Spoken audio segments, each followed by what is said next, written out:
Good to have you back with us, Javier. This is the fourth state of emergency declared in Guayaquil, and this latest bomb marks a dramatic escalation in violent tactics used by criminal gangs. Why have authorities failed to stem the violence there? Because these gangs are very powerful. They are like a government within the government of Guayaquil. They control vast areas, especially in the shanty towns of Guayaquil, where the police hardly go. And that's one of the reasons. And they are very heavily armed, which is one of the reasons why they haven't been able to control these gangs. They have armies. They are actually armies with very sophisticated weapons.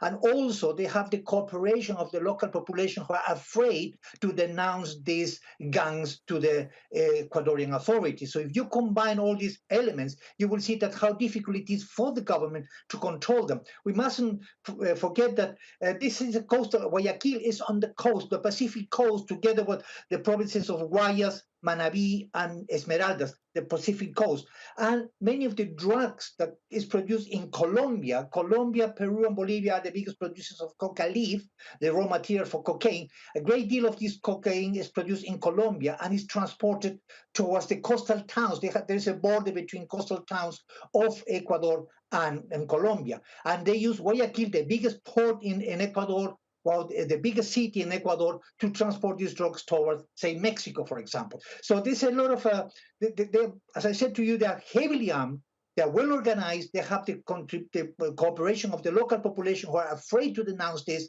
and that constitutes, a problem for the Ecuadorian government. We have to add that although at the beginning it was believed that the bombing of yesterday was attributed to an attack against a local gang member who runs a clandestine discotheque, it is believed that this bombing would have been linked to the capture of 250 kilos of cocaine by the authorities in Guayaquil. So the situation is pretty serious. And as you mentioned before, there's been riots in prisons where gangs are fighting for the control of the prisons from which they actually control the traffic of drugs. So it's very difficult and very complicated. It's very difficult for the Ecuadorian government to be able to put this situation down.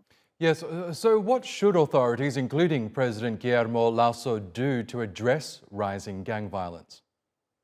But it's very difficult to control it. First of all, there's levels of poverty in Ecuador and in Guayaquil, which force many people to cooperate, to contribute to the activities of these gangs. So that has to be addressed. Second, there's got to be a better presence of the police in these cities. Guayaquil is bigger than Quito, the capital. It's really big, which means it makes it very difficult to control. But at the same time, they would have to control the access of ships to Guayaquil through the biggest port. Guayaquil is the biggest port in Ecuador.